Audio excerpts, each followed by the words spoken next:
लोकसभा चुनाव 2024 को लेकर नतीजे आ रहे हैं। सभी को उम्मीद थी कि बीजेपी अपने दम पर बहुमत हासिल कर लेगी, लेकिन एनडीए को बहुमत मिलता दिख रहा है। भारत की 543 सीटों वाली संसद में बहुमत के लिए 272 का आंकड़ा छूना जरूरी है। हालांकि अब तक भारतीय जनता पार्टी समेत कोई भी दल इससे काफी पीछे नजर आ रहा है।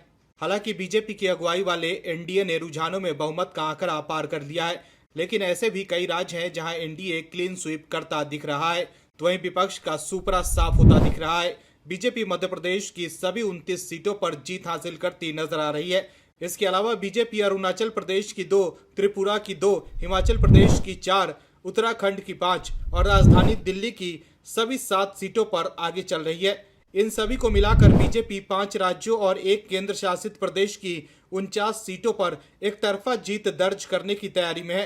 लोकसभा के साथ साथ उड़ीसा विधानसभा की 147 सीटों पर भी मतगणना जारी है। संभावना है कि बीजेपी पहली बार उड़ीसा में बहुमत के साथ सरकार बनाने जा रही है। ईसीआई के आंकड़ों के अनुसार उड़ीसा में बीजेपी 80 सीटों पर आगे चल रही है। वहीं सत्तारूढ़ बीजू जनता दल 48 सीटों के साथ दूसरे स्थान पर है, जबकि कांग्रेस को अब तक 15 सीटों पर बढ़त हासिल है। वहीं असम में बीजेपी के नेतृत्व वाले एनडीए गठबंधन ने 14 में से 9 सीटों पर बढ़त बनाई है। वहीं बिहार में जेडीयू और लोक जनशक्ति पार्टी के साथ मिलकर बीजेपी और उसके सहयोगी दलों ने 40 में से 33 सीटों पर लीड ली है। वहीं बीजेपी छत्तीसगढ़ की 10, झारखंड में 9, कर्नाटक में 16, महाराष्ट्र में 21, राजस्थान में 14, तेलंगाना में 8 और पश्चिम बंगाल में 10 सीटों पर बढ़त लेकर विपक्षी दलों के होश उड़ा दिए हैं। उत्तर प्रदेश में जरूर एनडीए और इंडी गठबंधन के बीच लगभग बराबर की लड़ाई होती दिख रही है, जो फिलहाल बीजेपी के लिए काफी नुकसान की बात मानी जा रही है। लोकसभा चुनाव 2024 के नतीजों की तस्वीर लगभग साफ हो चुकी है।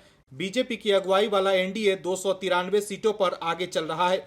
वहीं कांग्रेस की अगुवाई वाला इंडी गठबंधन 232 सीटों पर बढ़त बनाए हुए है। अब थोड़ी बहुत सीटें आगे पीछे हो सकती है।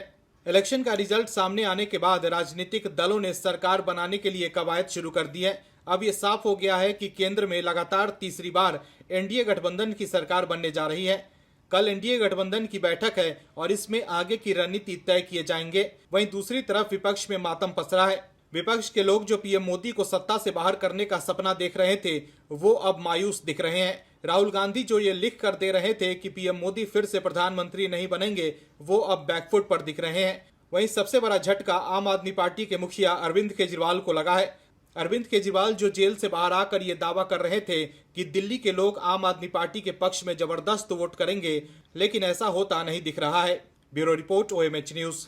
और भी वीडियोस देखने के लिए चैनल को सब्सक्राइब करें और बेल आइकन को दबाएं।